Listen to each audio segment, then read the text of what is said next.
Sejam bem-vindos ao Seminário do Estudo de Doutrina Espírita e das Coleções Clássicas do Espiritismo. A Comunhão Espírita de Brasília tem o prazer de recebê-los neste seminário, elaborado e promovido pelos dirigentes e alunos do Estudo Sistematizado da Doutrina Espírita, ESD, sob a coordenação da Diretoria de Estudos Doutrinários DED, desta casa.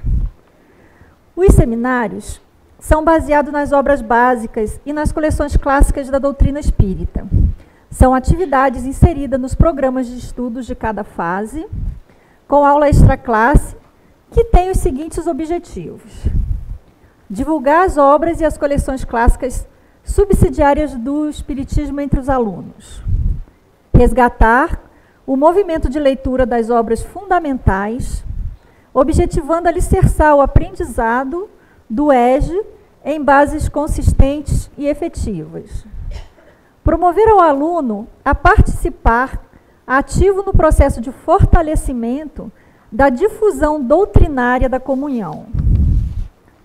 Estimular a vontade de se envolver nas realizações doutrinárias e assistenciais, acolhendo, envolvendo e integrando o aluno na comunidade da Comunhão Espírita de Brasília. Consolidar-se como uma das alternativas de prática das caridade a partir dos estudos desenvolvidos para sua realização. Por isso, esta noite, os dirigentes e alunos da fase 4 apresentarão ao público a obra Os Mensageiros, de André Luiz. Convidamos Rubens Araújo, aluno do ESG, para proferir a leitura do Evangelho segundo o Espiritismo.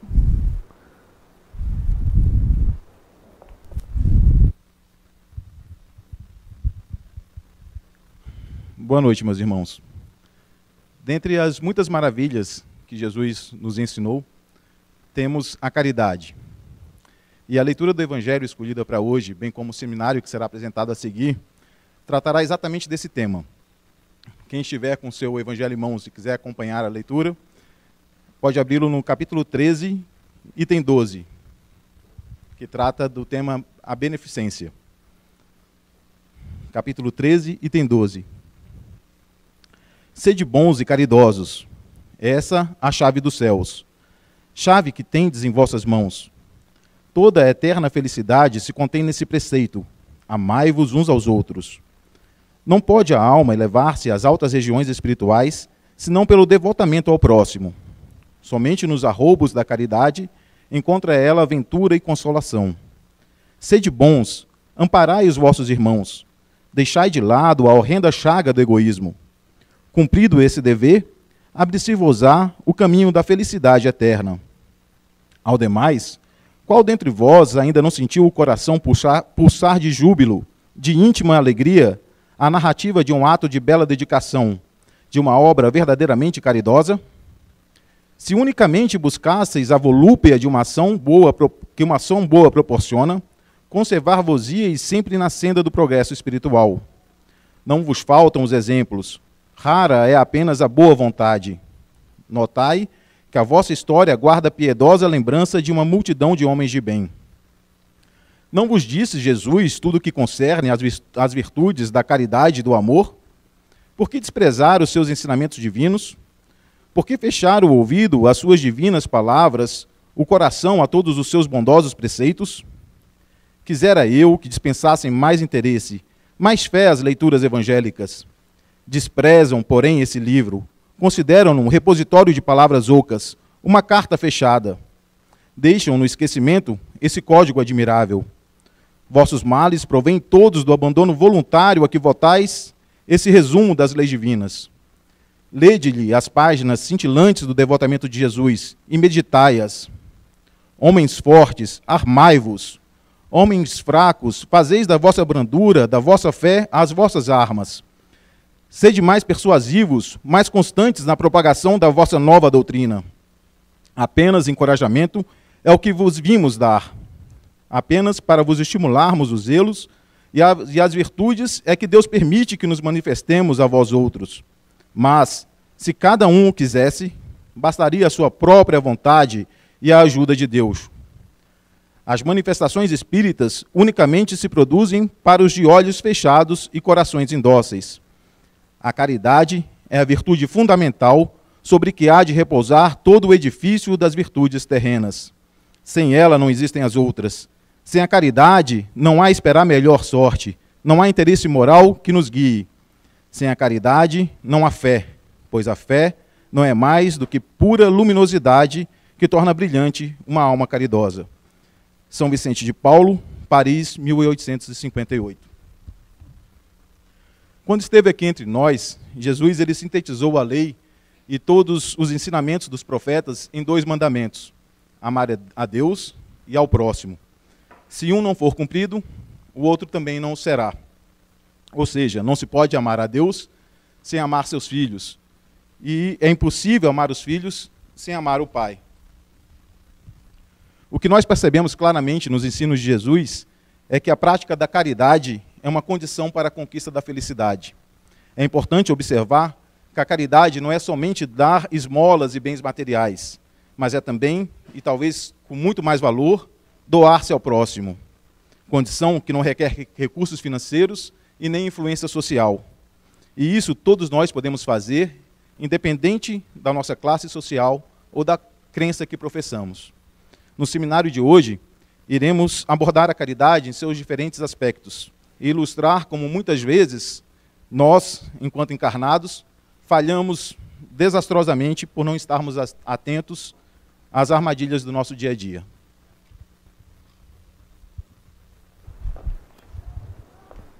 Convidamos agora Douglas Frazão, dirigente do EJE, para proferir a prece.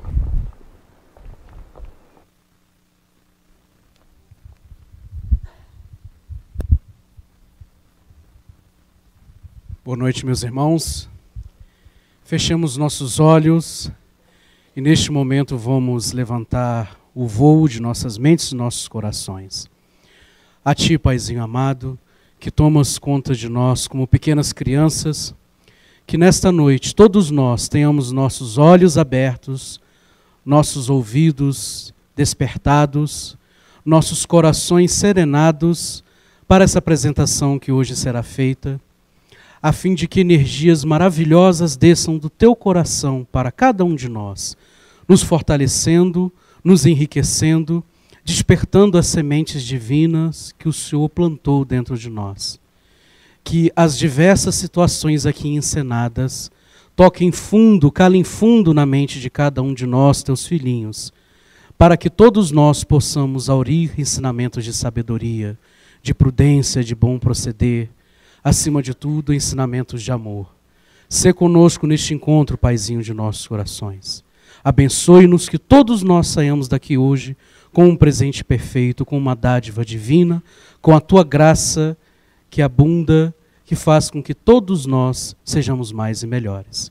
E isso nós Te pedimos com corações agradecidos, gratos a Ti pela certeza da vitória do bem. E o fazemos em nome de nosso irmãozinho mais velho, Jesus Cristo, que assim o seja. Dando prosseguimento ao nosso seminário, convidando-nos para subir ao palco o presidente Adilson Marins, a vice-presidente Maria Luísa e a diretora de estudos doutrinários Marta Caldas, para proferirem a abertura dos seminários.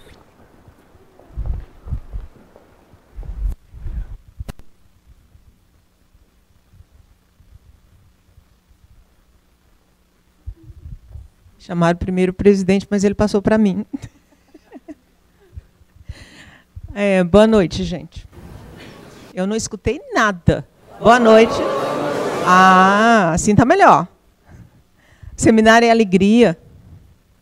A doutrina é alegria. E é com alegria que, mais uma vez, nós estamos aqui, no primeiro semestre de 2014, dando abertura a mais um grupo de seminários. Nós começamos em 2006. Batalhamos e estamos aqui até hoje. E vamos continuar até o dia que a espiritualidade superior deseja. Porque é um planejamento deles e nós somos simplesmente os executores. Então, é com muita, muita, muita alegria que eu passo a palavra para o nosso presidente, para fazer a abertura dos nossos seminários no dia de hoje. Adilson. Antes de eu falar...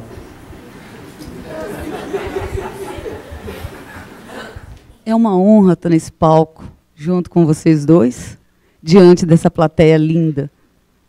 E dizer que estudar é algo que nos faz cada dia mais aprender e crescer. Mas não basta a gente conhecer as letras, conhecer os livros. É importante que a gente pegue esses ensinamentos e os pratique no nosso dia a dia, principalmente quando a gente está fora dessa casa. Então, que esses ensinamentos fortaleçam o nosso caráter, os nossos valores e a nossa prática enquanto espíritas. Boa noite. Meus irmãos, boa noite, sejam bem-vindos. É com muita alegria que eu estou aqui, representando esta casa junto com a Malu, com a Marta. Eu não poderia começar a falar sem ouvi-la, já que as duas representam todo esse trabalho que está aqui, juntamente com aqueles, a Regina, a Patrícia, o Douglas, e principalmente vocês, alunos, que fazem o papel principal. Estar aqui à frente precisa de muita coragem, subir nesse palco e dar uma mensagem, não se esquecer de nada, treinar bastante. E vocês trazem os familiares para cá, e com isso mostram o que a doutrina tem de mais belo, que é exatamente esse aconchego familiar, estarmos juntos. A proposta de um seminário como esse é descortinar a doutrina espírita, não apenas para os alunos, mas para também os seus familiares. Então, quando todos vocês chegam a esta casa, vocês vêm com os corações abertos. Escutam as mensagens dos próprios amigos e dos filhos e dos irmãos. Então, que Jesus possa realmente alcançar cada coração e que daqui a gente saia mais fortalecido, mais alegre, mais feliz. Pois é um trabalho em que todo aquele que vem aqui à frente e começa a desenvolver e falar em nome de Jesus, gosta e começa a praticar. Daí que já são 9 anos de seminário nesta casa, e nós temos vários jovens e também pessoas já de idade, trabalhando nesta casa, sendo atendentes fraternos, dirigentes, que começaram subindo neste palco. Quem sabe aqueles que também ainda não tiveram essa coragem, sejam encorajados pelos que aqui estão hoje. Vamos dar graças a Deus e vamos aprender um pouco mais a mensagem de Jesus, trazido pelo Espírito André Luiz, à luz da doutrina espírita. Muito obrigado, tenhamos um bom espetáculo. Pode levar, pode levar. Pode levar.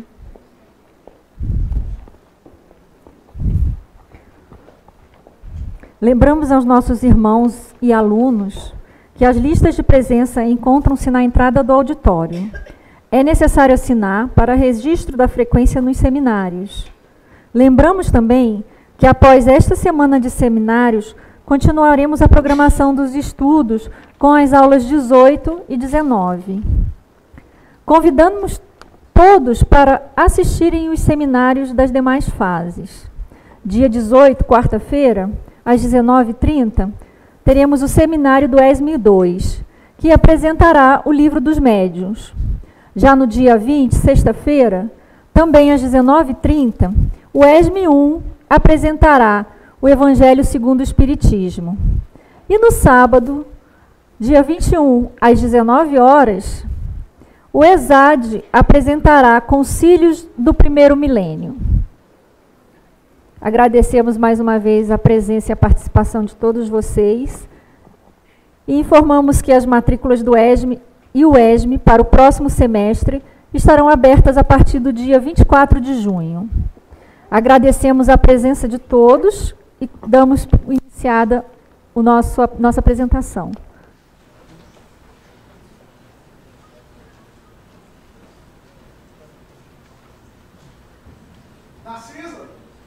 Narciso, é você? Nossa, quanto André, tempo! Meu amigo! Olá, Narcisa, tudo bem, querida? Quanto tempo que eu não a encontro? Que bom te ver, André, mas me diga, como vai? O que tem feito por aqui?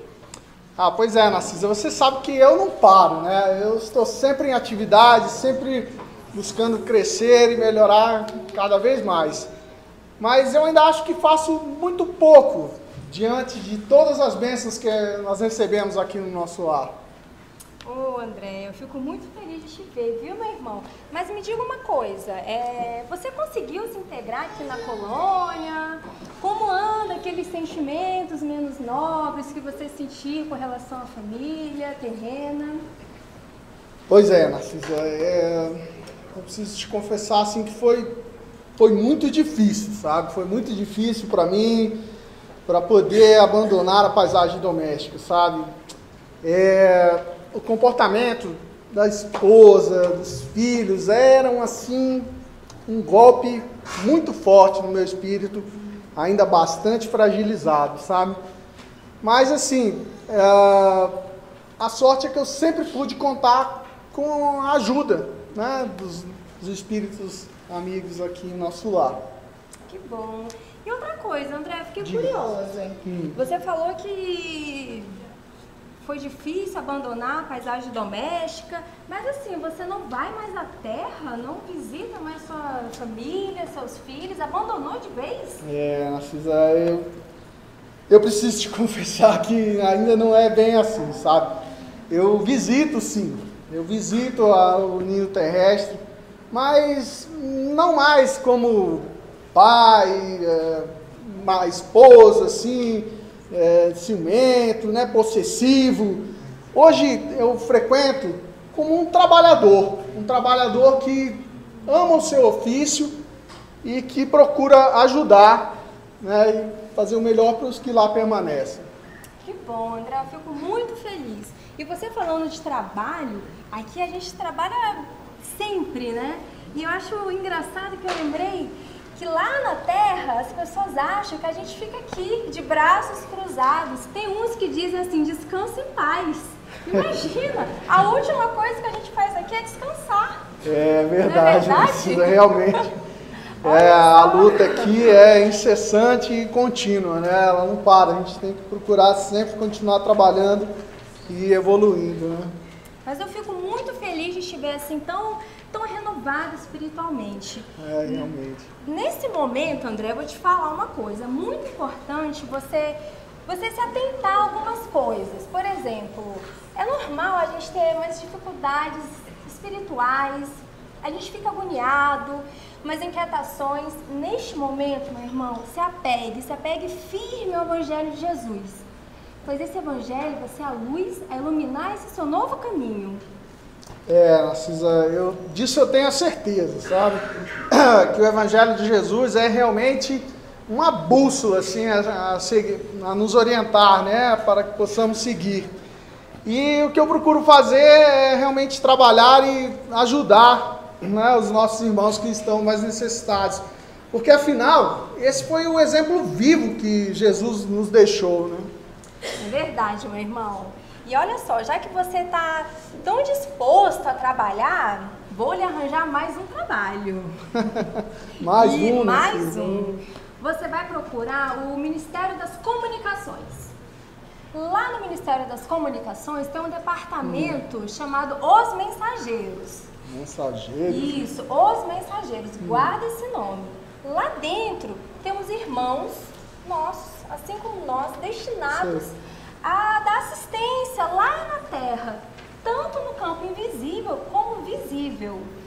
Eu tenho certeza, André, que você vai se identificar muito com o trabalho feito por eles e vai aprender muito, vai ser assim um aprendizado enorme.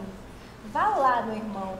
Eu gostaria muito de ficar perto de você nesse momento, mas eu acabei de descobrir que vou voltar para a Terra. Vou para mais uma missão, me espera, e eu espero que eu consiga cumprir dessa vez da melhor forma possível. Não, vai conseguir sim, Narcisa, com certeza. E eu, assim, agradeço mais uma vez que você sempre procura me orientar e abrir os meus caminhos. E eu vou sim procurar o Departamento dos Mensageiros para ver o que humildemente, né, eu posso ajudá-los, né? E quanto à sua nova missão aí encarnada, eu fico triste por não poder conviver mais um pouco com você, né? Mas feliz em saber que você vai ter essa nova oportunidade. E também o que me acalma o coração é saber que os nossos laços de amizade são eternos, né, Narcisa? Então a gente com certeza, meu vai irmão. poder ainda conviver muito tempo. Eu sentirei muita saudade, mas como você disse, os nossos laços são eternos. E breve estarei de volta aqui, te arranjando mais um trabalho. Com certeza. Mas agora, meu irmão, temos que ir, muito trabalho nos espera. Por falar em trabalho, realmente... Vamos lá, eu te acompanho. Então vamos lá. Comigo, venha.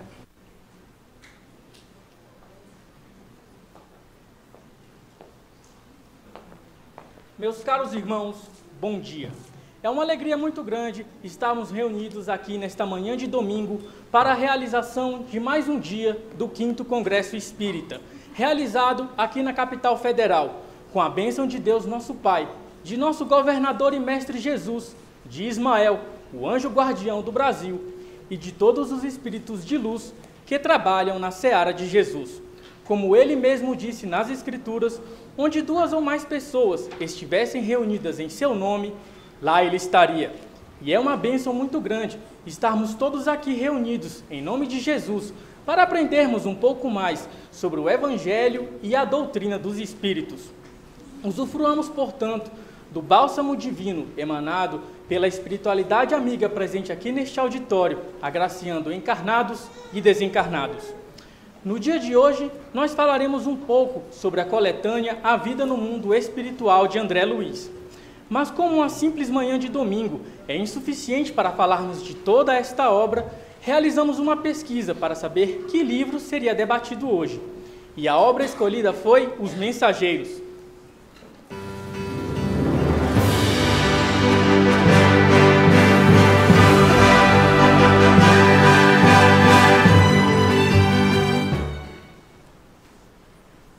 E para falarmos deste livro, nós convidamos a nossa irmã Francisca Cândida, ela que é uma espírita convicta residente aqui na capital federal e estudiosa das obras de André Luiz. Francisca, por favor, suba ao palco. Bom dia, Francisca. Bom dia, Eduardo. Como vai? Eu vou bem. É uma alegria muito grande recebê-la hoje para falarmos deste livro tão importante que é Os Mensageiros.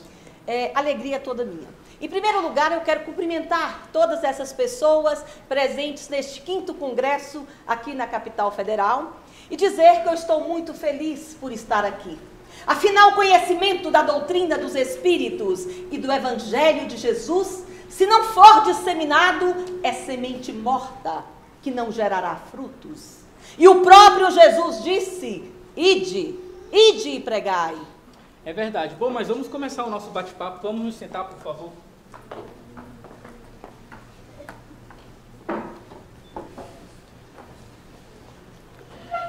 Bom, Francisca, antes de mais nada, eu gostaria que você me respondesse uma curiosidade.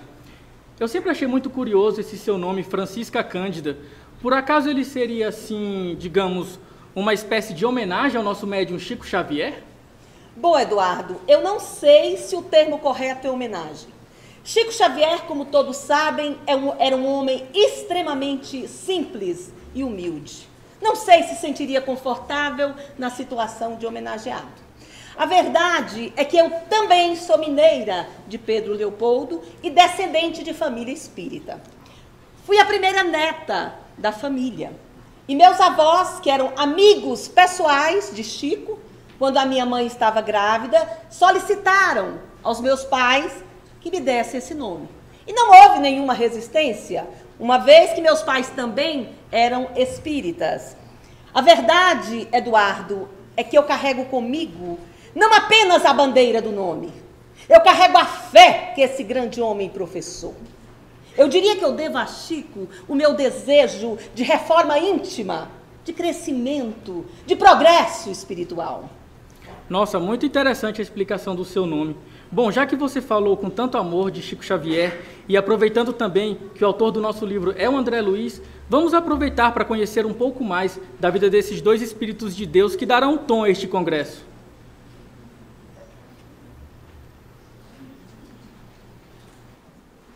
Chico Xavier, mineiro de Pedro Leopoldo, nascido em 1910 e desde os 5 anos já se comunicava com os espíritos. André Luiz, um espírito que se identificava como alguém simples, um aprendiz das leis que regem a trajetória humana. Sabe-se que sua última encarnação foi no século XX, no Rio de Janeiro, como médico sanitarista. Chico Xavier, um homem humilde, de personalidade bondosa, cuja vida foi de despreendimento e ajuda aos necessitados. Trouxe alento a muitos corações atormentados. Chico Xavier e André Luiz, através do intercâmbio entre os dois mundos, realizaram a nobre tarefa de trazer aos irmãos, ávidos de conhecimento das leis universais, informações de como é a vida após o desprendimento do espírito eterno do corpo carnal, que o abrigou durante a existência no mundo material. Foi uma parceria perfeita, registrada no cartório celestial. Chico, um homem comprometido, sério e ciente da responsabilidade que a mediunidade acarreta. André Luiz, o espírito disciplinado e fiel aos preceitos de Allan Kardec e da doutrina. O codificador registrou os ensinamentos dos espíritos e André Luiz veio, através da mediunidade de Chico, exemplificar e pintar retratos fiéis de como é a vida no mundo espiritual. Chico Xavier teve uma atividade mediúnica ininterrupta por 75 anos. Dentre os frutos dessa atividade, hoje nós temos uma vasta literatura com mais de 400 obras. Dessas obras, 21 foram ditadas por André Luiz, sendo que algumas foram traduzidas para diversos idiomas, sendo até adaptadas para o teatro e ao cinema. Chico Xavier e André Luiz, a sintonia de duas almas no trabalho de propagação da doutrina dos Espíritos e do Evangelho de Jesus. Que bonito, não é mesmo, Francisca, nos recordarmos da vida desses dois Espíritos de Deus que deixaram um legado maravilhoso, inclusive a obra Os Mensageiros, que nós vamos, assim, dissecar hoje. Muito bonito, emocionante, né, Eduardo? Sim. Bom, mas vamos começar a nossa entrevista, o nosso bate-papo. A primeira pergunta que eu te faço seria a seguinte: quais são os temas que o André Luiz mais dá ênfase no livro Os Mensageiros? Bom, André Luiz, na obra Os Mensageiros, ele aborda vários temas. Agora, eu acho que é importante que nós compreendamos o contexto em que foram passadas essas histórias. Por exemplo, por que o nome Os Mensageiros? Os Mensageiros, Departamento dos Mensageiros, é um departamento do Ministério das Comunicações, localizado na colônia Nosso Lar, que é a colônia onde André Luiz foi acolhido e passou a residir, após 8 anos de sofrimento nas zonas umbralinas, e André Luiz foi aconselhado por uma amiga lá da colônia Nosso Lar, que procurasse esse departamento para prestar serviços.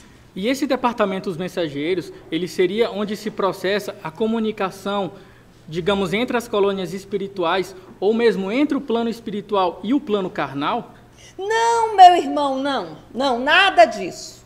O Centro de Mensageiros é um centro de estudos, um centro de formação, digamos assim.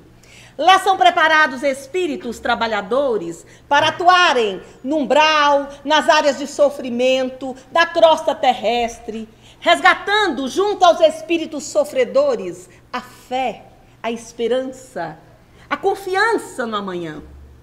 Inclusive lá no Departamento dos Mensageiros são preparados espíritos para reencarnarem na Terra. De lá do Centro de Mensageiros, Eduardo, a cada ano partem centenas de espíritos para reencarnarem como doutrinadores e médiuns. Bom, e você mencionou que foi sugerido André Luiz que procurasse esse departamento em busca de trabalho. E ele foi aceito? Como é que foi isso? Sim, André Luiz foi aceito e foram designados para trabalharem com ele 2 espíritos. Aniceto, um espírito jamais evoluído, que seria assim, uma espécie de coordenador do trabalho, e Vicente, que é um espírito que também foi médico na sua última encarnação. E já no primeiro dia em que André Luiz comparece ao Departamento dos Mensageiros para encontrar esses nossos irmãos, ele já tem ali na sala de espera, um rico momento de aprendizado, porque ali, naquele dia, comparecem vários espíritos moradores da colônia Nosso Lar, para tratarem de situações as mais diversas. E André Luiz permanece ali um bom tempo, naquela conversa edificante, que inclusive forneceu subsídios para ele trabalhar a obra Os Mensageiros.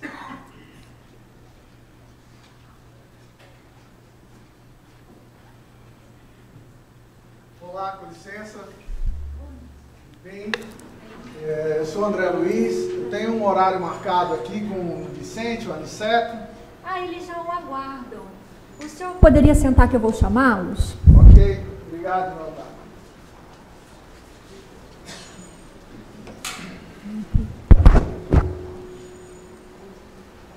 André Luiz? Olá. Muito prazer, seja muito bem-vindo. Esse é o Vicente. Olá, Vicente. Nos tudo acompanhará bom? no nosso trabalho junto aos encarnados. Ok, uma satisfação em conhecê-los, senhores. Aniceto, eu sei que será o meu instrutor. E Vicente, então, um irmão a compartilhar aí conosco os trabalhos, né, discussões e crescimentos aí que teremos. Na verdade, aprenderemos todos juntos, viu, André? Todos juntos estaremos aprendendo. Eu vou pedir um pouquinho de paciência, que surgiu um imprevisto, eu vou ter que resolver nesse momento. Aproveite para vocês conversarem um pouco. Inclusive, o Vicente foi médico na sua última encarnação. Ah, que bom. Fique à vontade. Fique à vontade, dá licença. Bom, André, aproveitar para entregar o material de estudo, de trabalho. Vicente, obrigado. E que ótimo que você também foi médico, então, na sua última encarnação. Aí, assim, poderemos discutir e refletir sobre os equívocos, né, que nós tivemos aí no exercício da profissão, enquanto estivemos lá na Terra. Certamente, André Luiz. Eu, por exemplo, que tenho estado aqui há mais tempo que você, tenho aproveitado esse tempo para refletir e meditar sobre a grandeza da medicina e da saúde humana. E cheguei à conclusão que a saúde humana ela é patrimônio divino e nós médicos somos sacerdotes dela. E o mais importante, aqueles que abusam da profissão estão como que situados no campo do crime. Meu amigo, realmente, Vicente, eu já tinha feito esse tipo de análise, sabe?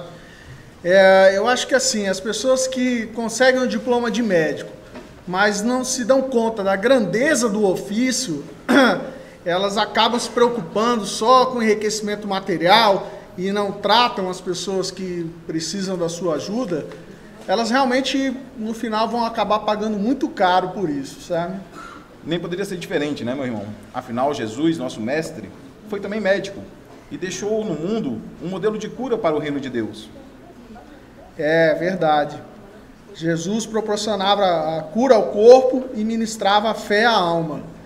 E muitas vezes nós fazemos exatamente o contrário. Nós não cuidamos tanto do corpo que está necessitado e muitas das vezes acabamos matando a fé. Imagina você que tem prestado assistência a um amigo, colega nosso de profissão, que se encontra nas zonas inferiores há aproximadamente 2 anos, perseguido por 2 inimigos cruéis, justamente porque falhou como homem e como médico. É mesmo, Vicente, mas e assim, no que constituiu a sua queda? Então, ele era exímio cirurgião, né?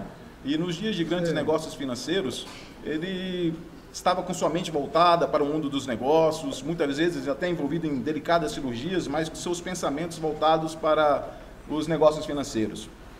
Alguns irmãos que desencarnaram quando estavam sob seus cuidados, cientes das suas falhas e das suas fraquezas, atribuíram a ele a culpa pela sua morte. Imagina você que 2 desses irmãos, alimentando um ódio extremo e um forte desejo de vingança, o aguardaram no limiar do sepulcro.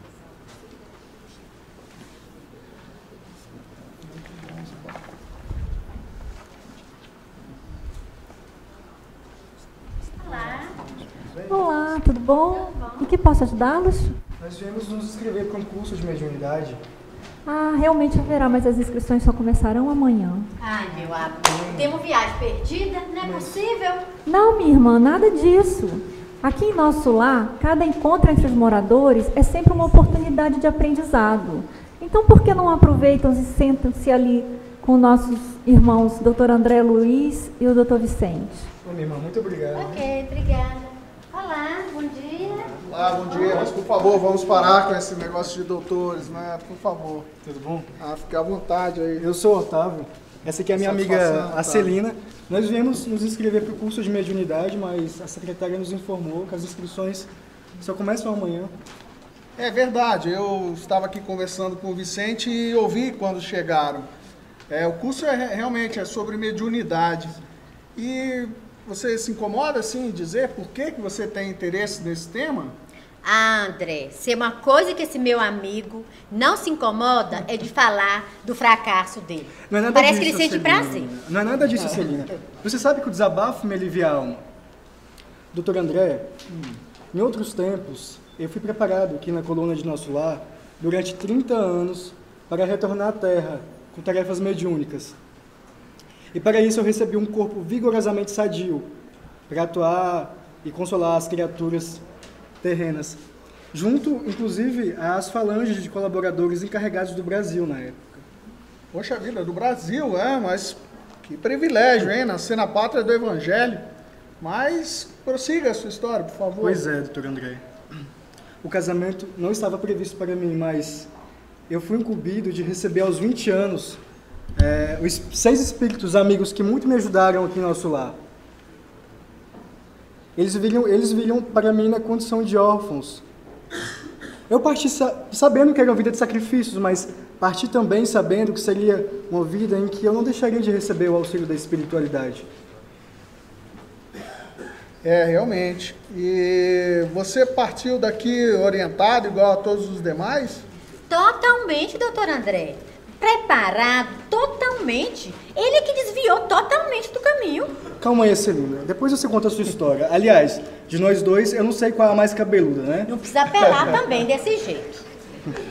Foi um fracasso, doutor. Eu esqueci todos os meus compromissos assumidos. Mas, Otávio, conte-nos. O que aconteceu para que você deixasse de cumprir o que havia planejado? Pois é. A minha mãe faleceu quando eu tinha uns 13 anos. E meu pai se casou novamente com a minha madrasta. Ela era uma pessoa bondosa, mas eu estraguei tudo. Eu vivia revoltado, fui conduzido em seguida a uma casa espírita porque eu já demonstrava o dom da mediunidade, mas não tinha as qualidades de um trabalhador fiel ainda. Aos 20 anos, meu pai também foi arrebatado pela morte. Poxa, que tristeza, Otávio. Mas e aquelas crianças que você falou, aqueles órfãos que chegariam quando você estivesse na cidade? Calma, doutor. Aquelas 6 crianças, na verdade, eram meus próprios irmãos. 3 do primeiro casamento do meu pai e os outros 3 com a minha madrasta. A minha madrasta implorava-me por ajuda, por auxílio, e eu simplesmente ignorava a dor dela. 2 anos depois, ela foi recolhida a um leprosário. E pensa que isso me sensibilizou? Não.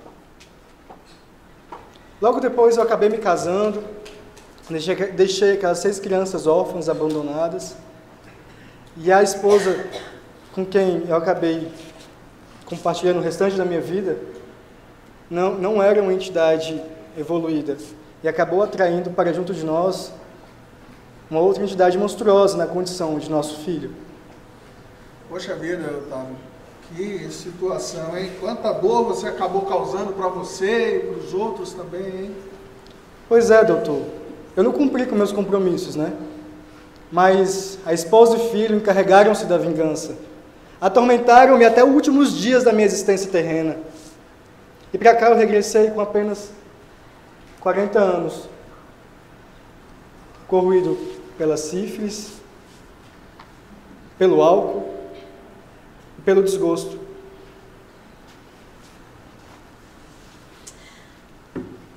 Otávio, eu acho que você sofre muito toda vez que você fala desse fracasso seu. Não é isso, Celina. Melhor parar de falar disso. Não é isso.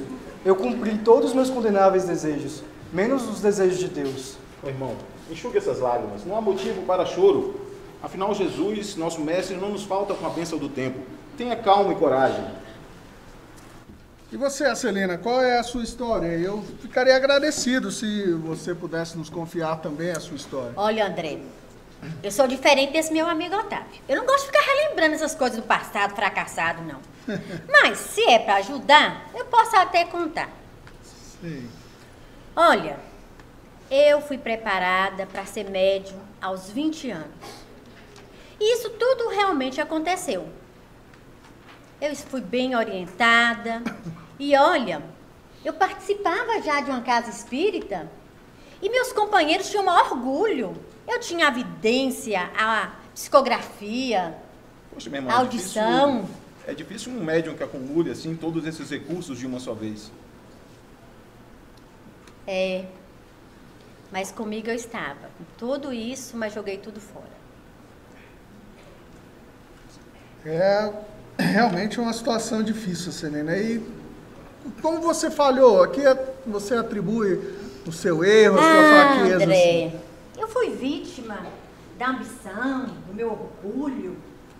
Sabe, eu pensava assim, se todo mundo paga para os trabalhos do corpo, por que não ia pagar pelos trabalhos da alma? Aí eu comecei a cobrar, tá? Dando palpites, e o povo começou atrás de mim. E eu usei minha mediunidade para isso, para ganhar dinheiro. É, minha irmã, aí você foi na contramão do que nos ensinou o grande mestre Jesus, né? Que é dar de graça o que de graça receber. Né? Exatamente, doutor André. Mas eu sofri muito, fiquei muito tempo agarrada com aqueles espíritos. Eles me cobravam palpites, continuavam me perseguindo. Foi terrível. Sofri demais. Você não tem ideia de tudo que eu passei. Mas, Acelina, não se martirize assim, meu irmão. A meu ver, a irmã não teve a intenção deliberada de fazer o mal. Apenas enganou-se, como tantos de nós. Exatamente. Eu não fui homicida, não fui ladra, mas eu vim com a missão de ajudar os irmãos. E o que eu fiz? Deixei irmãos viciados, delinquentes. Não, vocês não têm dimensão. Foi terrível. Eu fui preparada e fiz tudo errado. Mas a Selena, não carregue esse tipo de culpa com você, entendeu? Vamos falar assim, de perdão, de misericórdia divina. Essa sim, essa nunca nos desampara. Ah, não fique carregando esse peso junto com você. Isso não vai fazer bem para você.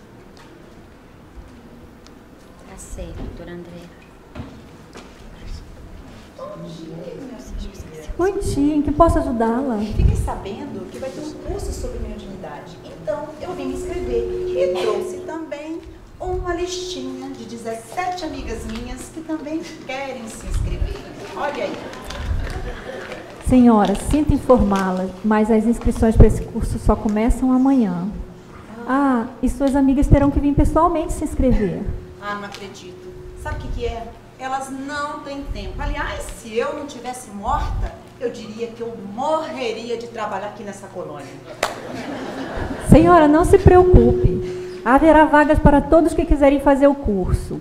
E elas podem vir a qualquer hora, porque aqui funciona o dia inteirinho sem intervalos. Mas já que a senhora está aqui, por que não aproveita para bater um papinho com nossos amigos que estão sentados ali conversando? Como vai, querida? Tudo bem, você? Você, meu querido, como vai? Tudo bem? O que vocês fazem aqui? Pelo visto mesmo que você, né? Inscrição para o curso. Só começa amanhã. Ah, sim. Ah, mas você anda tão sumida, minha amiga. Ah, querida, mas é trabalho. Eu trabalho demais, eu não tô aguentando isso. Muito trabalho. Gente, sinto, mas vou ter que deixá-las. Vou falar em trabalho. Eu tenho um compromisso com as crianças lá do educandário. Eu vou ter que partir agora. Pode ir. Até mais. Até mais. Até. Mariana, deixa eu te apresentar aqui os meus amigos. O Vicente. Prazer. E o doutor André Luiz. Prazer, Olá. doutor André. Bem, uma satisfação. Que Sentem coincidência. aí, vamos conversar. Mariana, o doutor André Luiz, ele está começando um grande trabalho aqui na colônia.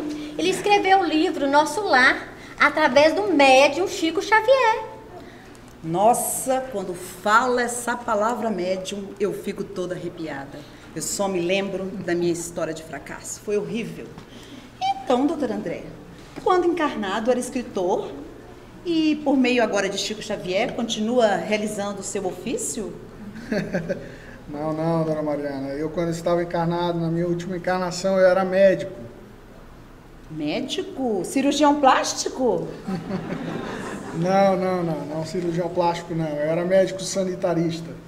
Ah, médico sanitarista. Doutor André, se o senhor escrever um novo livro, será que dá para botar uma fotinho minha, assim? O que você acha? Mariana, você tá viajando? Você tem umas ideias que me... Ave Maria, que é isso? Ai, amiga, sabe o que é? Porque às vezes eu esqueço que parti do mundo carnal. Aqui tudo é tão assim real, tão palpável, que realmente fica difícil às vezes pra mim. Eu compreendo, amiga. Desculpa se eu fui ríspida com você. Não, tudo bem, amiga. Sim, mas vamos lá, dona Mariana. Aproveitando que hoje estamos aqui crescendo bastante com as histórias, a senhora estaria disposta a contar-nos aqui, compartilhar a sua história, como foi? Ah, claro, doutor André. A minha história é bem comum. Eu encarnei para realizar obras em nome de Jesus. Mas o que aconteceu? Eu não consegui. Não executei a minha tarefa mediúnica. Eu fui tomada por uma grande irritação. Ela me dominou, essa irritação, porque os meus familiares, eles eram diferentes aos meus serviços espirituais. Então, foi a minha derrocada. Aí, aqui na minha partida, no nosso lar, os meus instrutores, eles me alertaram bastante que quando eu voltasse à carne, que eu deveria ter muito cuidado, porque para bem ensinar é necessário exemplificar. E foi o que não aconteceu, não fiz nada disso. Então, peraí, Mariana, então deixa eu ver se eu entendi. A irmã acha que a postura da sua família ante os seus compromissos espirituais foi a causa dos seus equívocos como médium, digamos assim? Não. A minha derrocada fui eu mesma que cavei. Eu não era humilde, eu não aceitava qualquer parecer contrário ao que eu pensava em matéria de crença. Não admitia, era intolerante e não conseguia perceber a vaidade e a tolice dos meus gestos.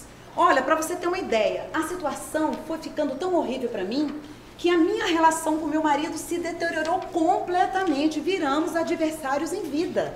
Olha que coisa horrível. Aí, diante de tantos conflitos, o que aconteceu? Fiquei completamente inutilizada para qualquer serviço de elevação espiritual. E então, retornei à estaca zero, talvez até mais endividada.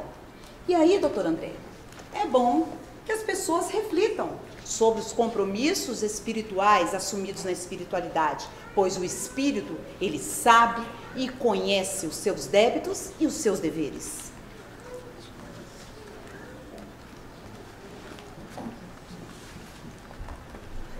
Minha querida Sônia, como vai? Traga, por favor, esse documento lá em centro que eu fiquei devendo. Olá, seu Belarmino. Quanto tempo? Pode deixar que eu entrego sim. Muito obrigado. Belarmino, você por aqui, Belarmino? Como está? Quanto tempo? Tudo bem? Tudo bom. Que ótimo. Olha, que você está aqui, vou te apresentar aos amigos. Você quer contar a sua história? Encosta um pouquinho aqui com a gente. Olá, tudo bom? Prazer. Olá, meu nome. Tudo bem? Tudo bem. Amigos, infelizmente não poderei ficar com vocês. Hoje eu tenho um trabalho muito importante. Eu vou receber um grande amigo que chega do mundo carnal com grande sucesso. Então eu vou ter que ir lá recebê-los. Então fiquem com Deus e até mais. Mariana, ok, Mariana. A causa é justa. Tchau, tá? tchau. Obrigado por compartilhar conosco a sua história. E continue trabalhando, continue evoluindo sempre, que a senhora vai conquistar aí todos os conhecimentos necessários. Okay, muito obrigada. Até mais vezes. Obrigado, Até. senhora. Belarmino, já que você está aqui, você topa de contar a sua história para o doutor André Luiz? Ora, doutor André Luiz, mas esse é o mesmo que escreveu contando como é a vida aqui no plano espiritual? Teria um prazer enorme em contribuir com esse espírito tão atuante. Ele já me disse, doutor André Luiz, que queria muito conversar com um médium que fosse médium doutrinador na última encarnação. E esse é o caso, né, Belarmino?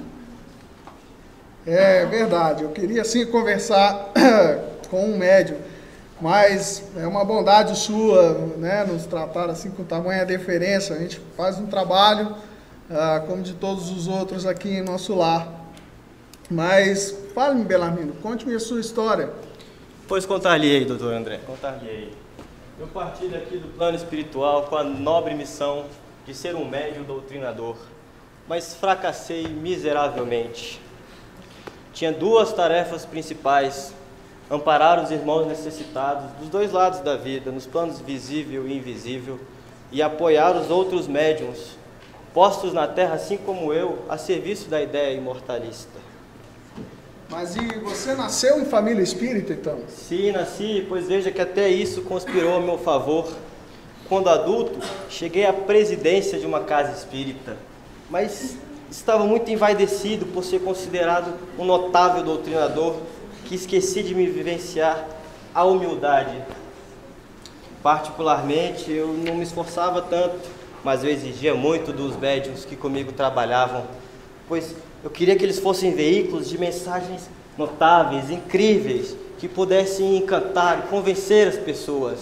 Afinal, eu precisava transformar o Espiritismo numa doutrina convincente, onde não parassem dúvidas ou questionamentos. E quando esses meus irmãos não se submetiam aos meus caprichos, eu os julgava, os considerava de má vontade e de má fé. Que situação, hein, meu amigo Belarmino? Você realmente exagerou um pouco em algumas atitudes suas. Mas prossiga, meu irmão. A sua história é muito rica. Vocês não imaginam até onde fui em minha desventura. Com o meu comportamento negativo, eu atraí para o meu lado irmãos de mentalidade inferior, cheios de propósitos egoísticos. Dei uma guinada na minha vida. Abandonei o agrupamento cristão de vez e fui parar na política. Mas não na política que eleva, que constrói, que se alicerça no bem comum. Eu fui parar na politicalha que subtrai, que corrompe, que impede o progresso e que semeia a discórdia. Não me diga, Belarmino, então você entrou para o mundo da política? Sim, meu amigo, acabei meus dias numa bela situação financeira no mundo, mas com o corpo crivado de enfermidades. Um palácio confortável, mas com um deserto no coração. E o resto, meus irmãos, foram tormentos, remorsos e expiações. Calma, Belarmino. Não fique assim, meu amigo. Foi assim com todos nós. Tá? O importante é que você já reconheceu o mal que fez, está buscando novos caminhos e vai encontrar a estrada para o bem. Sim, o que me anima é lembrar que temos um Pai de misericórdia e um irmão amoroso que é um mestre e que nos dão todas as oportunidades. Sim, estou confiante. Acredito sempre nisso, mano. Pode acreditar que ele não nos abandona. Vamos? Ô, Belarmino, trouxe meu documento? Trouxe e já entreguei a Sônia. Tá ótimo, depois eu pego. Vamos, meus irmãos, vamos continuar o nosso trabalho, vamos nosso caminho até a crosta terrestre. Muito obrigado. Até, gente. Vai lá. Vamos lá?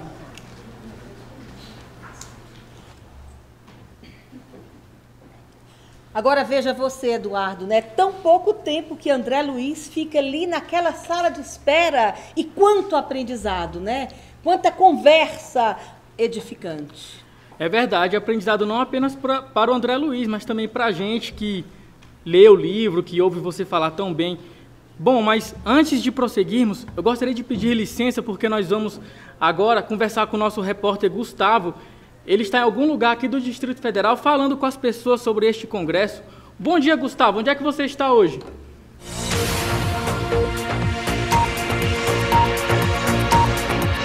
Bom dia, Eduardo e todos os participantes do congresso.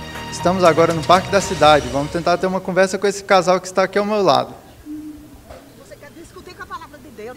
Bom dia, eu posso ter uma palavrinha aqui com os senhores? Sim, pois não. Qual que é o seu nome? É Guilhermina. E do senhor? O dele é Nestor. Olha, a entrevista é? Virgem Maria, eu morro de vergonha de aparecer na televisão, é? Qual é o canal? Depois você me dá o nome do programa, vê se para me assistir. Certo, é para a TV SEI. Nós seremos vistos ao vivo pelo Congresso Espírita que está acontecendo agora. Misericórdia! Congresso o quê, menino? Espírita. Temos, nesse momento, mais de 4.000 pessoas reunidas no Centro de Convenções falando do Espiritismo e do Evangelho de Jesus. Olha, meu filho, eu vou lhe dizer uma coisa. Vocês podem estar falando de tudo no mundo, mas do Evangelho de Jesus é só esse aqui, meu filho. Vocês espíritas têm essas manias de dizer que fala do Evangelho de Jesus. Vocês falam muito é com o morto. Olha, é pecado o que vocês fazem, minha gente. pelo amor de Deus. Lá em Deuteronômio, capítulo 18, versículo 11, o Moisés já dizia, eu lhe provo aqui na Bíblia, que fica proibida a consulta aos mortos, meu filho. Dona Guilhermina, Moisés proibiu a consultar os mortos porque naquela época os hebreus estavam na sua infância espiritual e agiam levianamente. Ficavam consultando os espíritos sobre os mais diversos assuntos, de acordo com as suas necessidades e interesses. Olha, meu filho, sabe o que eu acho? Tu acha o quê, Nestor? Tu acha nada, ninguém perdeu nada para Nestor achar. Meu filho, não deu ousadia não para Nestor. Nestor não sabe de nada não. Vamos continuar a nossa conversa. Vocês espíritas são tão desrespeitosos. Onde já se viu, meu Deus do céu, vocês inventaram o evangelho do espiritismo. Minha Nossa Senhora, isso não existe. O evangelho é esse aqui, meu filho, a palavra viva, meu filho. Olhe, eu vou lhe dizer, todo dia eu estou aqui nessa praça pregando para os irmãos, para os transeuntes, para todo mundo. Tento pregar para essa criatura inocente aqui, mas é difícil, esse aqui é difícil. Meu irmão, eu estou quase pegando essa Bíblia e cortando a cabeça desse homem e botando dentro, porque é difícil de entender, viu, meu filho? Olha, dona Guilhermina, primeiro deixa eu corrigir um equívoco. Os espíritas não criaram o evangelho à parte. Apenas Allan Kardec compilou a parte das leis morais contidas na Bíblia Sagrada no Novo Testamento. Olha, meu filho, para o espiritismo... Cala a boca, Nestor. Onde é que... Eu acho que eu vou ter que desenhar para Nestor saber que é para ele ficar calado. Meu filho, olha, você é tão bonitinho, meu filho, tão inteligente. Sai dessa vida de ficar fazendo entrevista para fantasma, meu filho. Olha, eu vou hoje lá na minha igreja, eu vou arrumar uma colocação para você. Você tem o dom da palavra, você tem o dom da palavra. Eu vou pedir para meu pastor fazer um curso para você, você vai sair lá dando a palavra até para surdo e mudo, viu? E arruma uma colocação no jornalzinho local, meu filho, não fica dessa não. Dona Guilhermina, eu queria ouvir primeiro o que o seu Nestor tem a dizer. Mas o que é que Nestor tem para falar que vale a pena escutar, meu filho? Olhe, tá, já sei. Eu já sei o que ele tem para falar. Isso é fofoqueiro que só a gota serena. Meu filho, ele vai falar do dilema da minha família, que é a coisa que mais me derruba, é isso aí. Você não é de ver que a minha filha, a mais velha, não sabe? Ela conheceu um bicho velho lá. Levou lá para casa, não foi, Nestor? Diga, Nestor, agora que foi? Pois é, levou lá para casa, nós fomos, conhecemos o rapaz, está tudo certinho. Meu filho, depois eu descobri, meu filho, é macumbeiro nojento. Meu filho, pelo amor de Deus, tá vendo esse joelho aqui? É de tanto esfolado, de tanto eu fazer as orações. Eu orei. Tu acredita que minha filha terminou casando com esse nojento, meu filho?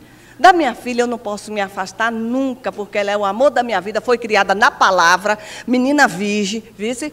Mas olha, desse bicho velho, esse macumbeiro safado, eu quero distância de gente que conversa com morto, sabe? Irmãos, foi uma alegria falar... Ô, meu filho, prazer foi o nosso. A gente reconhece que você tem Deus no seu coração, você só está no caminho errado. Eu vou lhe ensinar o caminho certo, que é o caminho da minha igreja, vice? Falando em igreja, hoje não, segunda-feira tem o pastor vai fazer um culto lá de tirar espírito dos outros. Vá lá para ele tirar esse monte de espírito ruim que está atrás de você. Aí você vai ver sua vida melhorar, você vai crescer, meu filho, dentro do jornalismo, viu? Podemos sim, minha querida, mesmo porque foi uma alegria conversar com vocês. É muito bom vê-la assim, tão preocupada em estudar a Bíblia Sagrada, os ensinamentos do grande mestre. E é isso que importa. E agora, Eduardo, vamos tentar falar com aquele jovem casal que está passando por aqui. Oi, tudo bom? Bom dia. Meu nome é Gustavo, eu estou aqui no parque entrevistando as pessoas sobre o Congresso Espírita que está acontecendo no Centro de Convenções.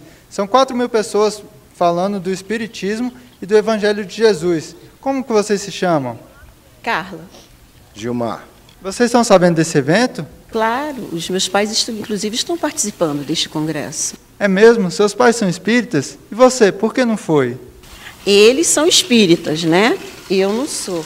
Ser espírita é muito comprometedor, né? Dá muito trabalho, exige muito da gente, né? Espírita vive fazendo caridade. Eles carregam a cruz do mundo, né? Eu vejo pela minha mãe, né? Ela vive fazendo caridade, as pessoas, quando eu estou em casa, as pessoas ligam lá direto para ela, perguntando, olha, traz pomadinha do vovô da comunhão, né? Faz uma prece por mim, leva meu nome na comunhão, né? E ela vive também, tem um tal de ESD, é um curso que tem na comunhão, ela me chama para eu fazer. Só que sábado é o único dia que eu tenho para cuidar da minha beleza, né? Ir no salão de beleza, fazer minhas unhas, fazer massagem. Quem sabe quando eu estiver ainda mais velha, né, amor? E como seus pais encaram isso? Eles aceitam esse seu distanciamento da fé que eles professam, da doutrina que eles abraçaram? Ah, olha, eles sabem que eu não sou uma má pessoa, né? Eu sou uma pessoa assim, eles sabem que eu sou uma pessoa responsável, né? Eu tenho meu trabalho, minha profissão, mas eu acho que não chegou ainda a hora de eu seguir o espiritismo, né? E tudo tem sua hora, seu momento. Às vezes eu vejo lá minha mãe fazendo suas preces, né? E eu sei que ela fica pedindo por mim, para que eu reflita e siga o caminho que eles escolheram, né? E na qual eu fui criada. Mas tudo tem sua hora, né? Eu acho que ainda não chegou a minha hora. E como a própria doutrina espírita, ela esclarece, né? Que nós somos espíritos independentes. E nós mesmos escolhemos, nós temos o direito de escolher o nosso próprio destino, principalmente quando se trata de religião, não é mesmo? Ah, sim, claro. Muito sábia a sua mãe. Ela não fica empurrando goela abaixo determinada fé ou determinada crença. Está na hora do meu tênisinho. O pessoal está esperando para jogar um tênis, tomar uma cerveja, a gente falando de espiritismo aqui. Tá bom. Bom, agradeço muito a vocês pela atenção. Siga em paz e bom domingo. Agora, Eduardo, vou tentar falar com mais uma entrevistada. Oi, tudo bom? Posso falar um pouquinho com você? É sobre o quê? Eu sou jornalista e estou falando sobre o Congresso Espírita que está acontecendo no Centro de Convenções. Qual é o seu nome? Helena.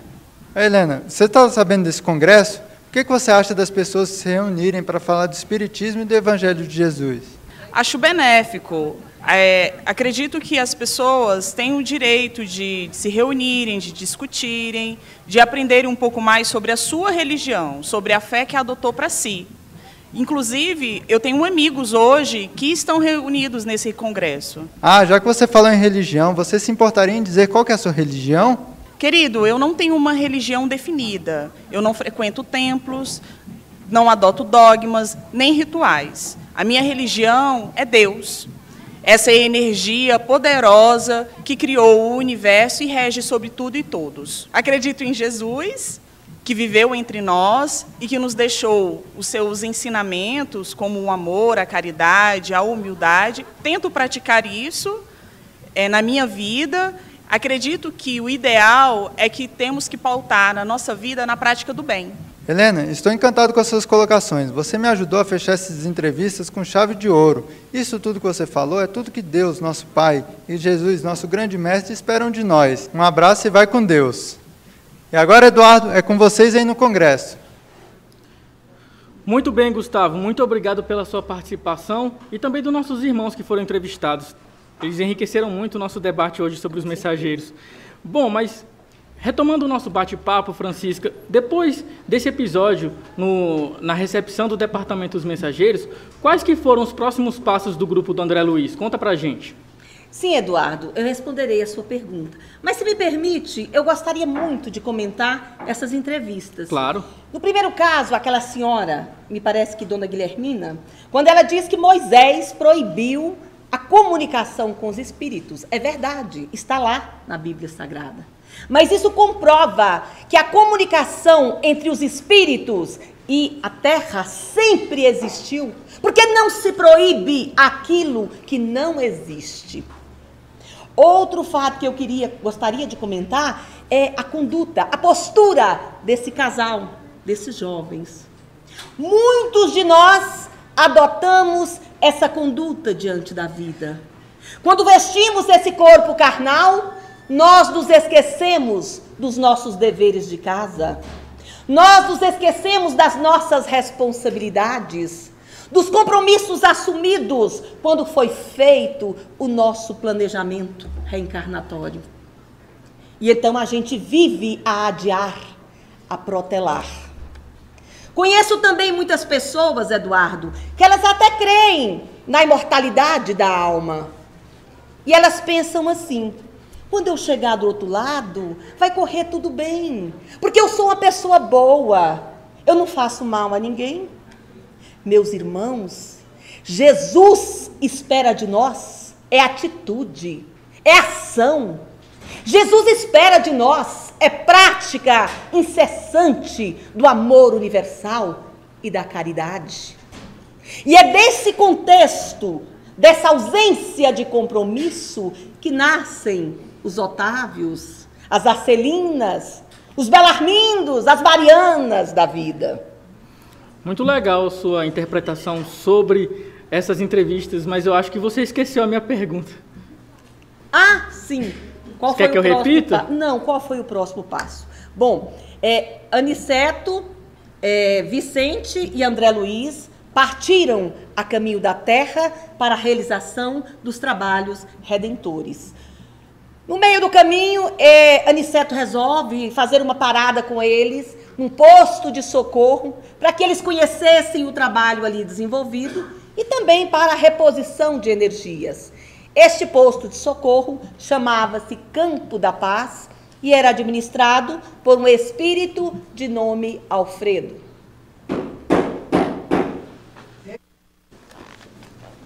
Alfredo, tudo bem? Tudo bem, meu irmão. Vicente, André Luiz. Tudo bem, André. Tudo bem. Olá, tudo bem? Há muito tempo não recebeu nenhum habitante do nosso lar. Pois é. Que prazer enorme recebê-lo. Ismália, venha cá. Veja ver quem é que vem nos visitar. Olá, que prazer. Olá. Tudo bem, Ismália? Tudo bem? Vamos nos sentar? Obrigado. Não é bem uma visita. Na verdade, nós estamos a caminho da crosta terrestre para fazer alguns trabalhos junto aos encarnados. E resolvemos passar aqui para repor nossas energias, né? Porque despende muito das nossas forças. E eu gostaria também que o André Luiz e o Vicente conhecessem esse posto de socorro, né? Que atende a muitos e que acolhe muitos espíritos atormentados, né? Ah, sim, com certeza. Muitos, às vezes, nem se dão conta de que já se desencarnaram, perdidos no mundo do materialismo e das vaidades mundanas. Porém, vou pedir-lhes desculpa, porque quando o Alfredo me chamou, eu estava indo visitar a enfermaria dos nossos irmãos dementados. Chegaram muitos hoje pela manhã e estão dando muita preocupação aos nossos irmãos que trabalham lá. Até mais. Fique à vontade. Ok, obrigado. Mas então, Alfredo, me explica como é que funciona esse posto de socorro. Ele é dividido por setores? Sim, meu irmão. O nosso trabalho aqui tem que ser dividido para que tenhamos como ajudar aos nossos irmãos que aqui chegam. As situações são as mais diversas possíveis. São irmãos loucos, dementados, outros dormem profundamente como para fugir da realidade. E precisamos trabalhar para que tenhamos condições de ajudá-los, para que mostrar a eles que a vida continua, só que agora do lado espiritual. Mas você é um homem de sorte, Alfredo, por ter a companhia da sua amada Ismália em tão sublime missão. É bonito ver um amor assim prosseguir, ainda mais a serviço do bem. Você tem razão, meu irmão. Ismália foi e é o meu grande amor, o sol da minha vida, mas... Alfredo, você sofre muito quando conta a sua história. Você gostaria que eu a contasse? Para André Luiz. Conte, por favor. Verdade. Alfredo e Ismália eram casados, tinham uma vida muito boa, muito tranquila. 2 filhos, viviam muito bem de situação. Ele era empresário. E quando ele arrumou um sócio, tinha um sócio na sua empresa, que, por sua vez, se apaixonou por Ismália. Sabendo que Ismália não ia dar nenhuma atenção a ele, ele resolveu forjar um flagrante para transformar Ismália em uma adúltera. E funcionou. Funcionou porque quando Alfredo chegou, Ismália estava em situação de adultério. Ele mandou Ismália embora, não quis mais saber dela, contratou uma governanta para cuidar de seus filhos e ficou buscando outras emoções na vida, né? Passado algum tempo, o sócio de Alfredo, arrependido do que tinha feito e já em seu leito de morte, o convida para fazer-lhe uma visita. Chegando lá, ele conta a Alfredo que, na verdade, ele tinha sido vítima de um flagrante errôneo que ele tinha feito e preparado para Alfredo. Alfredo, então, arrependido e muito sentido com aquilo que ele tinha pensado de Ismália, foi atrás de Ismália para tentar localizá-la e pedir-lhe perdão. Só que já era tarde, infelizmente. Ismália já tinha desencarnado. Passado algum tempo, Alfredo, não demorou muito, Alfredo também desencarnou. Só que numa situação bem diferente de Ismalha. Ele chegou numa região muito inferior que a de Ismalha. Poxa, que história, hein? E nós que achamos que vamos permanecer sempre juntos, daqueles que amamos e com quem convivemos enquanto encarnados. Mas parece que não é bem assim, não é mesmo? Mas não é mesmo. Encontrar, eles podem até se encontrar. Porque Ismalha vem de vez em quando visitá-lo, ela tem autorização de visitá-lo. Mas permanecerem juntos vai depender muito do desenvolvimento espiritual de Alfredo. Seu Alfredo, preciso muito falar com Vossa Senhora. Pois não, minha irmã.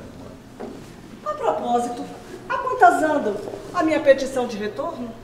Ouvi dizer, seu Alfredo, que por aqui há pessoas que deram entrada em processos semelhantes ao meu e já receberam o resultado. Seu Alfredo, o senhor dá um jeito de sair logo esse meu resultado. Eu preciso voltar, eu preciso saber como é que estão minhas fazendas, meus escravos, meu marido está me aguardando lá com meus filhos, seu Alfredo. Calma, minha irmã.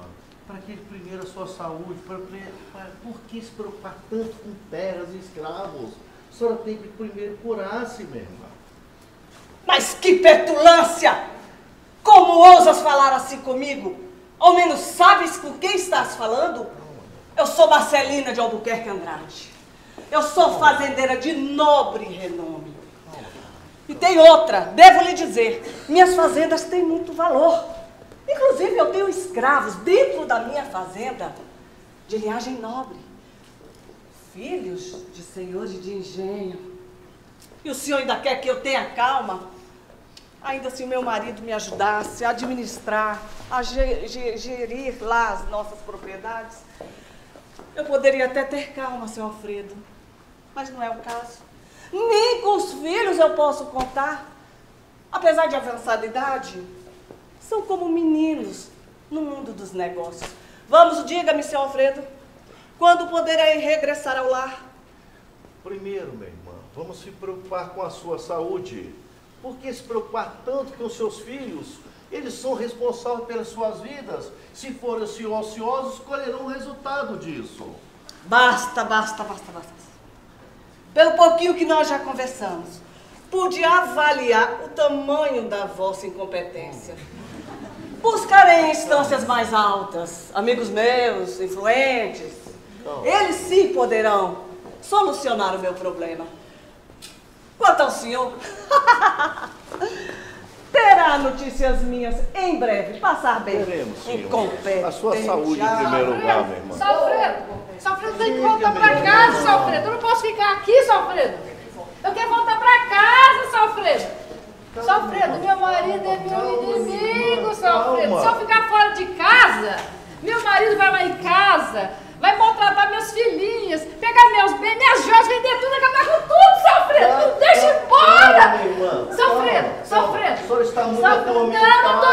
Não tô não. Vamos ter que primeiro melhorar, para que você tenha condições de cuidar dos seus filhos, meu irmão. Meu coração de mãe está dizendo que nesse exato momento está lá meu marido, sabe, maltratando minhas filhinhas, torturando. Olha, calma, seu Alfredo. Seu Alfredo, está muito atormentada, você minha irmã. não vê, seu Alfredo, que esse homem é a origem de toda essa violência, seu Alfredo. Calma, minha irmã. Calma. Vamos ter calma, a senhora está muito atormentada, não precisa se preocupar tanto, minha irmã. Vamos primeiro tratar da sua saúde, diminuir essa sua ansiedade.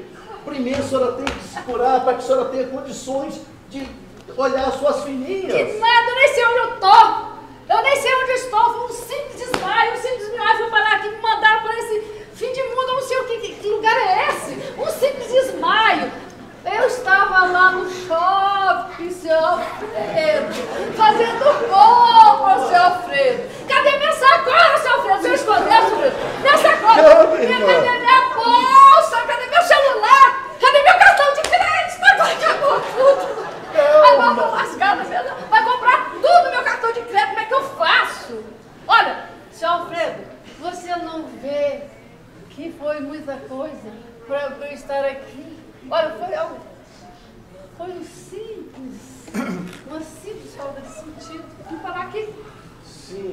irmã, a senhora está muito atormentada, mas aqui a senhora está sendo bem tratada. Está sendo tratada com carinho, com amor, com respeito. Porque se preocupar tanto com os laços familiares. Não é o senhor. Reina sobre isso a família universal. Que nada. Ó, seu Alfredo não sabe de nada, não sabe de nada, seu Alfredo. Não sabe de nada. Essas duas senhoras mal sabem que não pertence mais à vida material. Essa primeira senhora que se preocupava tanto com terras e escravos, quando desencarnou, essa nossa irmã estava procurando passar a perna nos outros, porque ela era uma fazendeira má, egoísta, ambiciosa. A outra que se preocupava tanto com os laços de familiares, quando desencarnou, preparava-se para envenenar o marido às escutas, sem ninguém saber, disfarçando. Por que essa preocupação tanto? Elas acham que ainda estão na vida material e que pode continuar enganando todo mundo. Mas não, aqui na família universal, aqui na família espiritual, reina misericórdia, e elas lentamente vão ser ajudadas e vão se refazendo. Mas, Alfredo, a situação dessas duas senhoras são muito complicadas e complexas. Quais são os mecanismos de tratamento e de cura para que elas possam recuperar ao menos um pouco da lucidez e tenham condições de prosseguir? Deixe-me responder a pergunta do nosso irmão Vicente. Vicente, o primeiro medicamento é o amor. Mas é um amor sem ressentimento, sem rancores, com muita paciência. E o segundo medicamento é a oração. Pela oração, a gente tem um elo entre o Criador e a sua criatura. E através dela recebemos poderosos fluxos magnéticos. Mesmo que o Senhor não venha em pessoa enxugar as nossas lágrimas, Ele sempre nos apresenta espíritos elevados que vão nos ajudar. Nunca, nunca, nunca permaneceremos na dor. E aqui, irmãos, na seara de Jesus, todos nós temos que procurar ajudá-los, sem ansiedade de resultados, porque o lavrador que semeia, onde quer que esteja, saberá que a germinação, o crescimento e a frutificação depende de Deus. Meus irmãos, o momento é de muitas e de belas reflexões, mas nós precisamos continuar em caminho à crosta terrestre para que a gente faça o nosso trabalho junto aos encarnados. Vamos? Vamos, irmãos, vamos. Alfredo, bom revê-lo. Bom, prazer.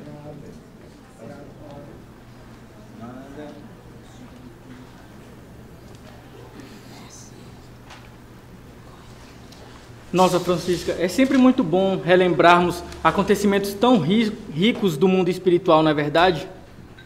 Sim, sim. E cada vez que a gente relembra um fragmento dessa obra ou comenta, é sempre um novo aprendizado, não é, Eduardo? É verdade. A cada leitura que eu faço deste livro Os Mensageiros, eu tenho uma impressão nova, um ensinamento novo. Bom, mas ficou claro que, após este estágio no posto de socorro Campos da Paz, o grupo do André Luiz, ele parte em direção à crosta para a realização do trabalho que eles se propuseram. Conta pra gente o que aconteceu depois. Sim, eu estou aqui para isso, né? Aniceto, Vicente e André Luiz prosseguem com destino à terra, cheios de fé e esperança na realização dos trabalhos redentores. Atravessam paisagens lindas, resplandecentes de vida, cor e luz, mas também paisagens sombrias, tristes e assustadoras, cenário das almas que em diferentes sintonias vagam pelos campos insondáveis da eternidade. Chegando ao destino, se dirigem a uma residência muito simples, um dos refúgios da colônia Nosso Lar, na Terra. Ali, são acolhidos por Isidoro e outros trabalhadores espirituais, incluindo um cuidadoso sistema vibratório de vigilância. Neste lar, encarnados viviam Dona Isabel, viúva de Isidoro, com seus 3 filhos. Aquele lar fora transformado numa oficina viva do trabalho de Jesus, por Isidoro e Isabel, estes 2 espíritos enviados de Nosso Lar, já com esta missão há mais de 40 anos. Há 3 anos, Isidoro retornou ao plano espiritual, mas conquistou o direito de ali permanecer, dando continuidade ao trabalho edificante na Terra. O altruísmo de ambos e o amor espiritual os mantêm unidos. Isabel procura estabelecer uma vida em família em conexão com Jesus, realizando o Evangelho no lar, e Isidoro ali permanece no trabalho incessante no campo do invisível.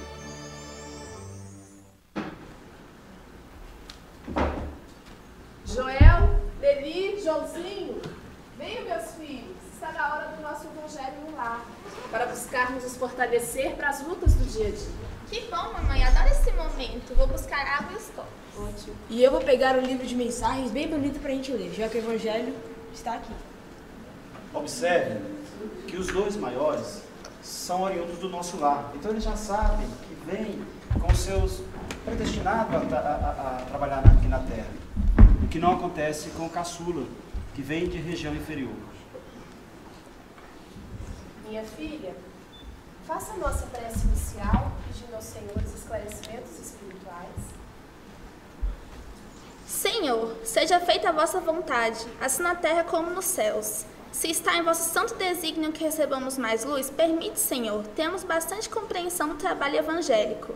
Dai-nos o pão da alma, a água da vida eterna. Sede nossos corações agora e para sempre. Assim seja. Você, Joãozinho, faça uma leitura do livro que seu irmão trouxe pra gente. Eu não, mamãe. Manda ele mesmo ler. Sim, mamãe. Deixa que eu leio. Vou ler Emmanuel neste livro, Fonte Viva. Louvado pelos filhos, reconhecidos e olvidado pelos ingratos.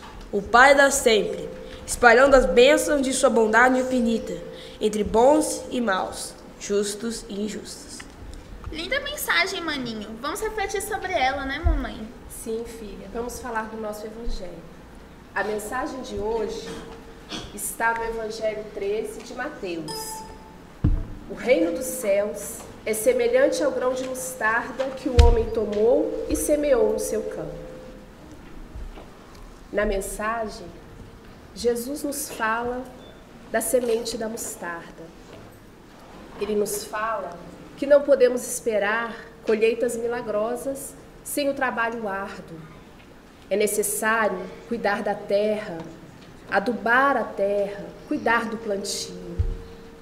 A semente da mostarda são os nossos gestos, a palavra, os nossos pensamentos. Devemos cuidar para que possam gerar bons frutos. E agora vamos refletir um pouco sobre essa mensagem. Adoro essa conversa depois das lições de Jesus. Mas, mamãe, me explique uma coisa. Se Jesus é tão bom, por que só fazemos uma refeição aqui em casa? Na casa de Dona Fausta, eles fazem 2 refeições por dia. Ora, meu filho, não se pressione com essas coisas. Não devemos subornar os nossos pensamentos às necessidades do estômago. Mamãe tem razão. Tenho visto muita gente adoecer por abuso à mesa.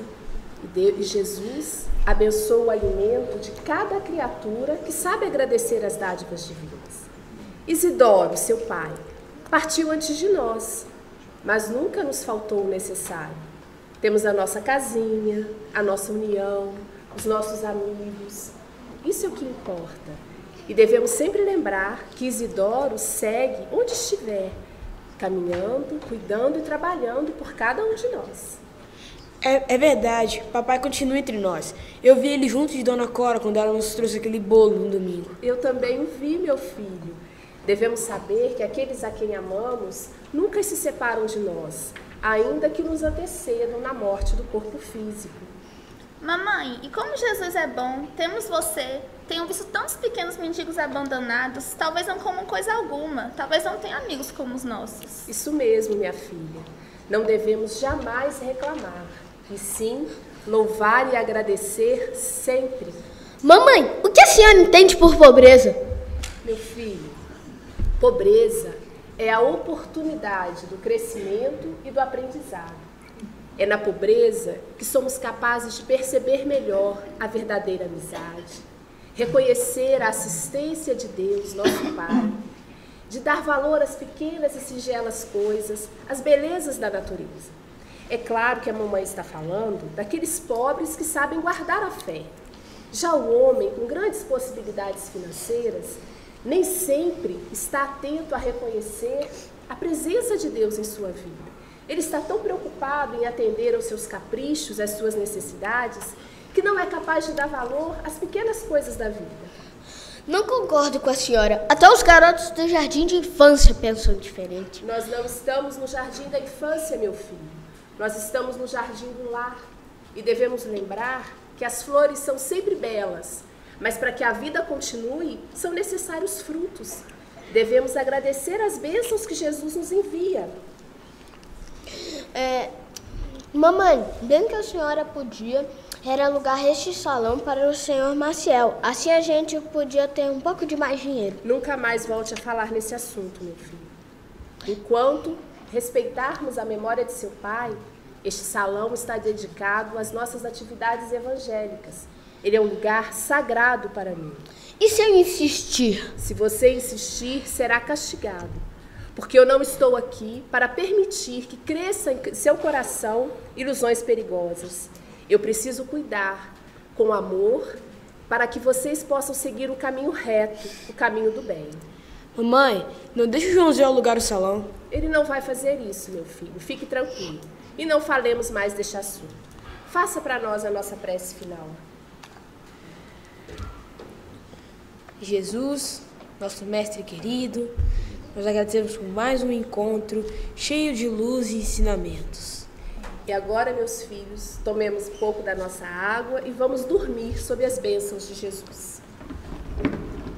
O Evangelho do lar, ele traz grandes benefícios para o ambiente doméstico. Ele alimenta tanto interiormente quanto exteriormente. Agora, meus irmãos, vamos nos preparar porque continuar o nosso trabalho, porque a irmã Isabel, ela se juntará a nós após o sono físico em desdobramento. Tá?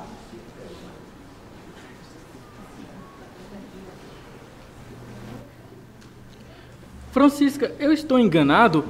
Ou a casa de Isabel, ela era um centro de tratamento espiritual que atendia tanto encarnados como desencarnados?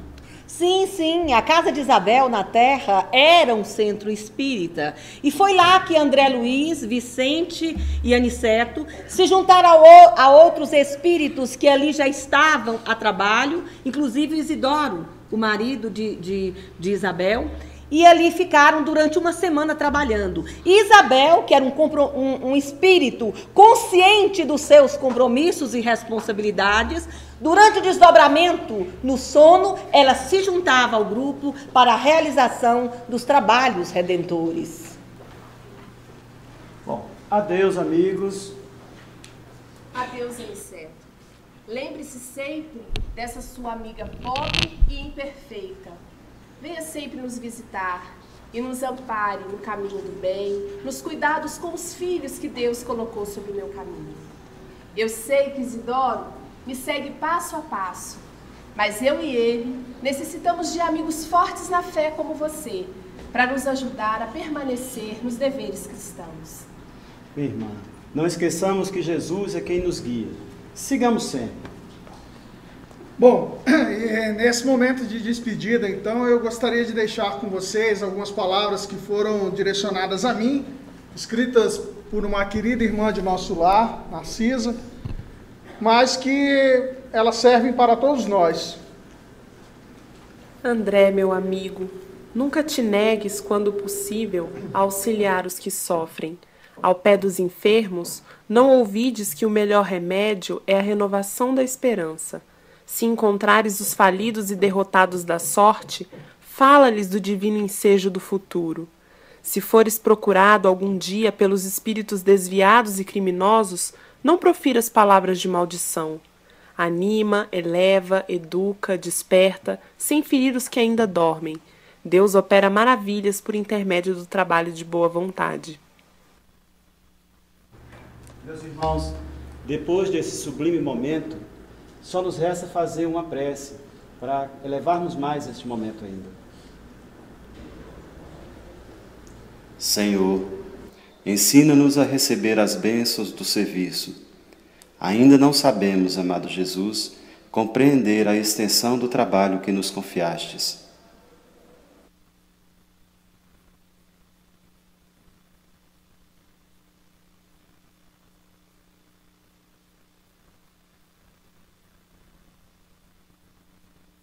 Eu te confesso que eu gosto muito dessa oração no final do livro. Eu acho que esse momento é carregado de muita emoção, não é verdade? É verdade, é muita emoção. Toda a obra de André Luiz é marcada de muita emoção. Bom, finda esta semana de trabalho nesse posto do nosso lar aqui na Terra. Cada um retorna às suas atividades. André Luiz, com o coração repleto de gratidão, de reconhecimento pela grandeza do trabalho realizado, ele retorna à colônia Nosso Lar, que é o lugar onde ele residia, para dar continuidade às suas atividades. Bom, Francisca, infelizmente, o nosso tempo aqui neste congresso está chegando ao fim. Eu gostaria muito de agradecer a sua participação aqui conosco hoje, nos esclarecendo sobre esta obra Os Mensageiros. Foi realmente um momento de muito ensinamento para todos nós. Bom, mas para fechar com chave de ouro o nosso congresso, a nossa participação aqui hoje, eu gostaria de te pedir um favor. Eu sei que você é uma poetisa com algumas composições espíritas. Eu soube, inclusive, que você recentemente compôs um poema sobre a obra Os Mensageiros, e eu gostaria muito que você o recitasse hoje à noite, para fechar assim com chave de ouro o nosso momento. Sim, será um prazer. Realmente, com a ajuda da espiritualidade maior, nasceu esse poema, que é uma síntese de tudo que é tratado nessa obra. A obra Os Mensageiros nos traz ensinamentos edificantes e profundos, que falam da vida do homem como habitante dos dois mundos. E confirma que, independente de onde estamos ou nossa área de atuação, o tempo todo descortinam-nos possibilidades de trabalho e evolução. As mazelas humanas são retratadas fielmente e com seriedade, inclusive as sequelas da condução equivocada da mediunidade. Prerrogativa dos espíritos altamente comprometidos na reconstrução de um planeta mais fraterno, mais pacífico e evoluído. Fica claro que não há etnia, não há sexo, não há classe social nas leis que regem a vida e o trabalho no mundo espiritual. E que cada um é protagonista do seu viver e da sua história. Se o amanhã será de dor, sofrimento, alegrias ou vitórias. É cada episódio triste, lamentável, de irmãos que chegam do outro lado da vida numa situação deplorável, porque atravessaram a existência terrena na surdez da ignorância e com os olhos vendados. Nem perceberam os caminhos que o tempo todo lhes foram apontados. Há irmãos que desencarnam em estado de sofrimento e demência. Só se erguem quando acordam clamando misericórdia e clemência. Independente do viver errôneo, equivocado ou perdido, há sempre quem resgata o espírito atormentado e arrependido. Até o matrimônio acontece nas esferas celestiais, alicerçado nos sentimentos e valores espirituais. Entre almas que se identificam na realização dos trabalhos redentores de atendimento aos irmãos atormentados e sofredores.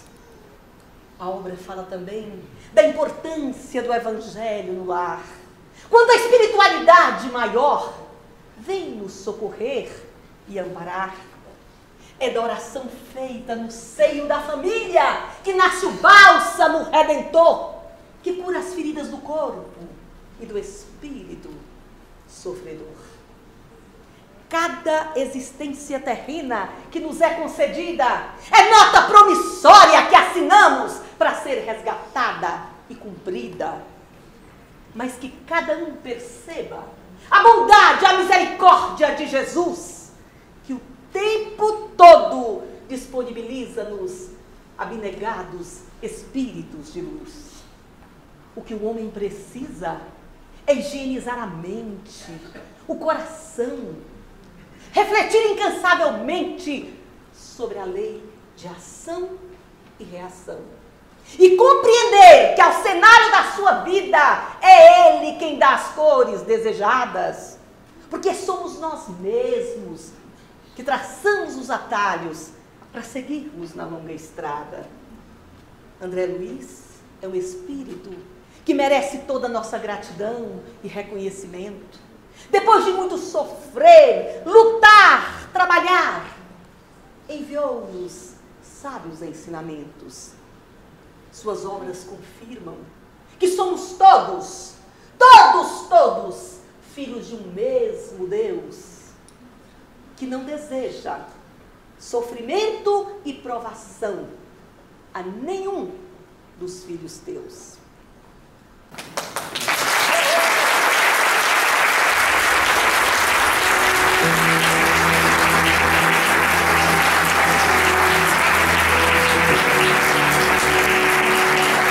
É assim o amor, portador de grandes milagres. É assim que devemos nos comportar em todos os dias das nossas vidas. Essa é a nossa atitude, legatários que somos do amor de Deus nesses tumultuados dias de humanidade. Ouvistes a proposta do amor que vos foi repassada nesse seminário por meio das mensagens que vos foram dirigidas. Sentistes o calor desse sentimento sublime, intensificando vossas emoções. Agora, ide e incendiai a terra. O amor, quando alcança as paisagens do coração, arde e nenhum vendaval logra apagar a chama que crepita, transformando aquele que a carrega em um facho de luz. É noite na terra, filhos da alma, e é indispensável que vos transformeis em estrelas, para diminuir a escuridão que se abateu subitamente sobre a sociedade. Jesus chama-nos há 2000 anos, e o Consolador convoca-nos para que não digamos amanhã. Agora, meus filhos, é o instante de atearmos o incêndio que irá renovar as paisagens ermas do planeta de provas, a fim de que logo mais a regeneração tome conta de todos os corações. Não postergueis a oportunidade de amar. Não revides ofensa por ofensa, nem mágoa por mágoa, ou dardo por dardo. Convocados a expor a verdade, não vos transformeis em sicários de outras vidas. Aos que dormem na ignorância, ou que se encontram anestesiados pela ilusão, procure lembrá-los de Jesus afirmando: eu venci o mundo. E ajude-os a se libertarem das paixões perturbadoras e perversas.